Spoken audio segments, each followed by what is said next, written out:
Hello അസ്സലാമു അലൈക്കും friends. അപ്പോൾ ഞാൻ ഇന്നിവിടെ നല്ല ടേസ്റ്റിയായിട്ട് തയ്യാറാക്കാൻ പറ്റിയൊരു ചെമ്മീനാൻ്റെ ഒരു റെസിപ്പിയുമായിട്ടാണ് വന്നിട്ടുള്ളത്.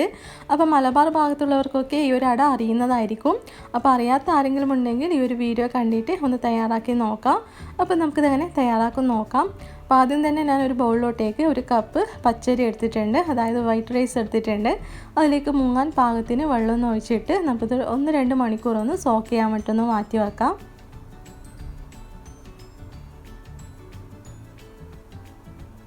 ഇനി നമുക്കിതിലേക്ക് വേണ്ടിയിട്ടുള്ള മസാല തയ്യാറാക്കാം. അപ്പോൾ അതിനായിട്ട് അവിടെ കുറച്ച് ചെമ്മീനൊന്നും എടുത്തിട്ടുണ്ട്. അപ്പം ചെറിയ സൈസുള്ള ചെമ്മീനാണ് ഞാൻ അവിടെ എടുത്തിട്ടുള്ളത്. അതിലേക്ക് ഒരു 2 ടീസ്പൂൺ മുളക് പൊടിയും ആവശ്യത്തിന് ഉപ്പും ചേർത്തിട്ട് നല്ലപോലെ ഒന്ന് മിക്സ് ചെയ്തെടുക്കാം. അപ്പോൾ നിങ്ങൾ വലിയ സൈസുള്ള ചെമ്മീനാണ് എടുക്കുന്നുണ്ടെങ്കിൽ ചെറുതായിട്ട് കട്ട് ചെയ്തിട്ട് ചേർത്ത് കൊടുക്കാം. ഇനി നമുക്ക് ഇതൊന്ന് ഫ്രൈ ചെയ്യാൻ വേണ്ടിയിട്ടൊന്ന് വെക്കാം. അതിനായിട്ടൊരു പാനിലോട്ടേക്ക് കുറച്ച് വെളിച്ചെണ്ണ ഒന്ന് ഒഴിച്ച് കൊടുത്തിട്ടുണ്ട്. അപ്പോൾ എണ്ണ ഒന്ന് ചൂടായി കഴിഞ്ഞാൽ അതിലേക്ക് ഇട്ടിട്ട് നല്ലപോലെ ഒന്ന് ഫ്രൈ ചെയ്തെടുക്കാം. അപ്പോൾ ചെമ്മീനായതുകൊണ്ട് തന്നെ നമുക്കധികം കുക്കിംഗ് ടൈമൊന്നുമില്ല, പെട്ടെന്ന് തന്നെ ഇതൊന്ന് ഫ്രൈ ആയി കിട്ടിക്കോളും.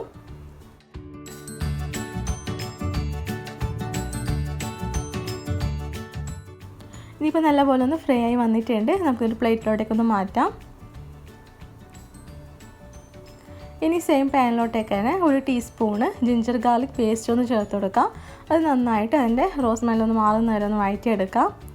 ഇനി അതിലോട്ടേക്ക് ഒരു പച്ചമുളക് ചെറുതായിട്ട് കട്ട് ചെയ്തതും കുറച്ച് കറിവേപ്പിലയും അതുപോലെ ഒരു സവാള ചെറുതായിട്ട് കട്ട് ചെയ്തതും ചേർത്ത് കൊടുത്തിട്ടുണ്ട്. ഇനി നല്ലപോലെ ഇതിലേക്ക് ഉപ്പും കൂടിയും ചേർത്തിട്ട് നല്ലപോലെ ഒന്ന് വഴറ്റിയെടുക്കാം.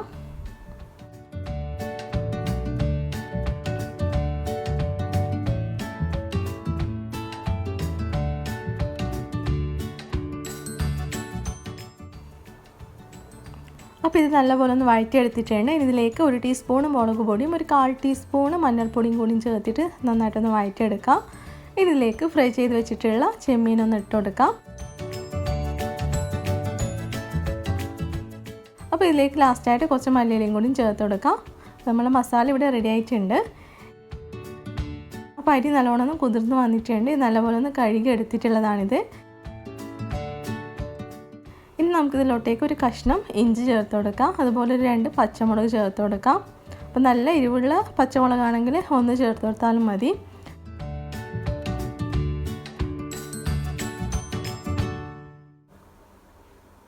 ഇനി ഇതിലേക്ക് ഒരു ചെറിയ സവാളയുടെ പകുതി ചേർത്ത് കൊടുത്തിട്ടുണ്ട്.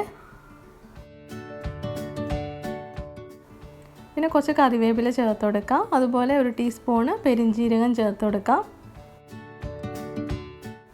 ഞാനിതിലേക്ക് ഒരു 1/2 കപ്പ് തേങ്ങ ചിരവിയത് ചേർത്ത് കൊടുത്തിട്ടുണ്ട്.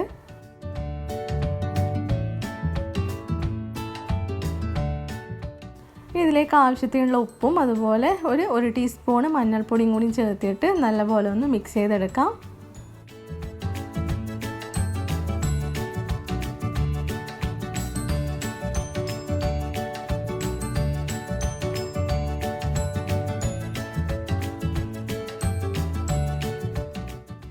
ഇപ്പോൾ നല്ലപോലെ ഒന്ന് മിക്സ് ചെയ്തെടുത്തിട്ടുണ്ട്. നമുക്കൊരു മിക്സിയുടെ ജാറൊന്ന് എടുത്തിട്ട് ഈ ഒരു കൂട്ട് ഇതിലേക്ക് ഇട്ട് കൊടുക്കാം.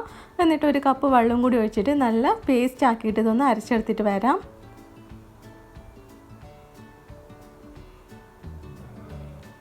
ഇതിപ്പോൾ നല്ലപോലെ ഒന്ന് അരച്ചെടുത്ത് വന്നിട്ടുണ്ട്. ഇനി നമുക്കിതിലോട്ടേക്ക് അരിപ്പൊടി ചേർത്ത് കൊടുക്കണം. അപ്പോൾ ഞാനിവിടെ പത്തലൊക്കെ ആക്കുന്ന അരിപ്പൊടിയാണ് എടുത്തിട്ടുള്ളത്. അപ്പോൾ സാധാരണ പുഴുങ്ങലരി പൊടിച്ചിട്ടുള്ള പൊടിയാണിത്. അത് കുറച്ച് കുറച്ചായി ചേർത്തിട്ട് നല്ലപോലെ ഒന്ന് മിക്സ് ചെയ്തെടുക്കാം.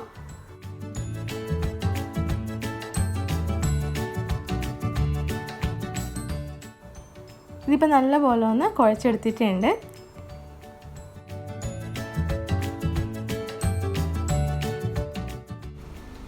അപ്പോൾ ഞാനിവിടെ ഇതുപോലത്തെ ഒരു അച്ചിലാണ് ഇത് തയ്യാറാക്കി എടുക്കുന്നത്. അപ്പോൾ ഇതില്ലാന്നുള്ളവർക്ക് സാധാരണ ബോൾസ് ആക്കിയിട്ട് തയ്യാറാക്കി എടുക്കാവുന്നതാണ്. അല്ലെങ്കിൽ നമ്മൾ ഇലയുടെയൊക്കെ തയ്യാറാക്കുന്ന പോലെ അതുപോലെയും ചെയ്തെടുക്കാവുന്നതാണ്. ഞാൻ ഈ ഒരു അച്ചിലേക്ക് കുറച്ച് നെയ്യൊന്ന് തടവി കൊടുക്കുന്നുണ്ട്. ഇനി നമുക്കിതിൽ നിന്ന് ചെറിയൊരു ബോൾസായിട്ട് എടുത്തിട്ട് ഇതിലേക്കൊന്ന് ഫില്ല് ചെയ്ത് കൊടുക്കാം.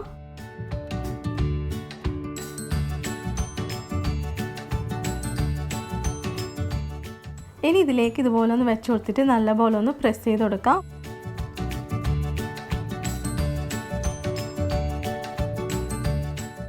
ഇതുപോലെ സെൻട്രലായിട്ട് ഒരു കുഴി പോലെ ഒന്ന് ആക്കിയിട്ട് അതിലേക്ക് നമുക്ക് ഫില്ലിംഗ് ഒന്ന് വെച്ച് കൊടുക്കാം.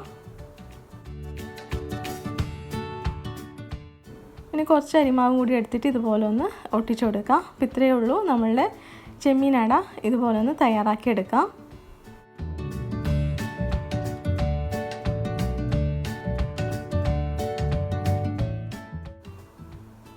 അപ്പോൾ ചെമ്മീൻ പോലെ നിങ്ങൾക്ക് ചിക്കനും വേണമെങ്കിലും തയ്യാറാക്കി എടുക്കാവുന്നതാണ്.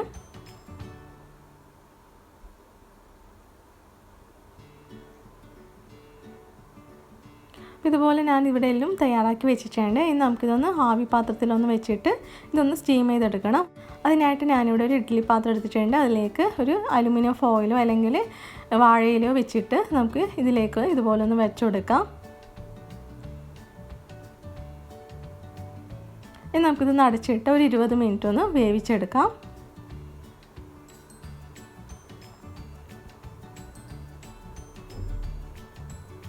ഇപ്പോൾ നല്ലപോലെ ഒന്ന് കുക്കായി വന്നിട്ടുണ്ട്. അപ്പോൾ നിങ്ങൾക്ക് വേണമെന്നുണ്ടെങ്കിൽ ഇതുപോലെ തന്നെ കഴിക്കാവുന്നതാണ്. അപ്പോൾ ഞാനിവിടെ ഇതൊന്ന് ഫ്രൈ ചെയ്തിട്ടാണ് തയ്യാറാക്കുന്നത്. അപ്പോൾ അതിനായിട്ട് കുറച്ച് മുളക് പൊടിയൊന്നും എടുത്തിട്ടുണ്ട്. അപ്പോൾ അതിനായിട്ട് ഞാനിവിടെ കാശ്മീരി റെഡ് ചില്ലി പൗഡറാണ് എടുത്തിട്ടുള്ളത്. അതിലേക്ക് കുറച്ച് ഉപ്പും അതുപോലെ 1 ടീസ്പൂൺ ജിഞ്ചർ ഗാർലിക് പേസ്റ്റും കൂടി ചേർത്തിട്ട് കുറച്ച് വെള്ളമൊന്നും ഒഴിച്ചിട്ട് നല്ല തിക്ക് പേസ്റ്റ് ആക്കിയിട്ടൊന്ന് കലക്കിയെടുക്കാം. ഈ ഒരു കൺസിസ്റ്റൻസിയിൽ കലക്കിയെടുക്കാം. ഇനി നമുക്ക് ഇതിലേക്കായിട്ട് ഓരോ ചെമ്മീനാട് ഇട്ടിട്ട് ഇതുപോലെ ഒന്ന് കോട്ട് ചെയ്തിട്ട് നമുക്ക് എണ്ണയിലിട്ടിട്ടൊന്ന് ഫ്രൈ ചെയ്തെടുക്കാം. അപ്പോൾ അതിനായിട്ട് ഞാനിവിടെ ഒരു പാനൊന്ന് വെച്ചിട്ടുണ്ട്. അതിലേക്ക് കുറച്ച് എണ്ണ മാത്രം ഇതിലേക്ക് ആവശ്യമുള്ളൂ. ഇതുപോലെ ഓരോന്നായിട്ട് ഇട്ടിട്ടൊന്ന് ഫ്രൈ ചെയ്തെടുക്കാം.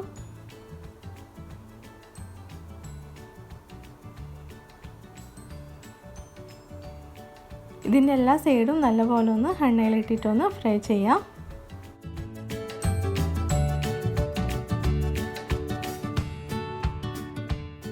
അപ്പോൾ ഇതിവിടെ റെഡി ആയിട്ടുണ്ട്. നമുക്കിത് എണ്ണയിൽ നിന്ന് എടുക്കാം. ഇതുപോലെ തന്നെ ബാക്കിയുള്ളതൊക്കെ ഒന്ന് ഫ്രൈ ചെയ്തെടുക്കാം. നമ്മുടെ ടേസ്റ്റി ആയിട്ടുള്ള ചെമ്മീനട ഇവിടെ റെഡി ആയിട്ടുണ്ട്. അപ്പോൾ എല്ലാവരും ഇതിൽ നിന്ന് ട്രൈ ചെയ്ത് നോക്കാം. ഇഷ്ടപ്പെട്ടിട്ടുണ്ടെങ്കിൽ ഫ്രണ്ട്സ് ആൻഡ് ഫാമിലിയുമായിട്ടൊന്ന് ഷെയർ ചെയ്യാം. അപ്പോൾ ഉടൻ തന്നെ വേറൊരു വീഡിയോ ആയിട്ട് വരാം. താങ്ക്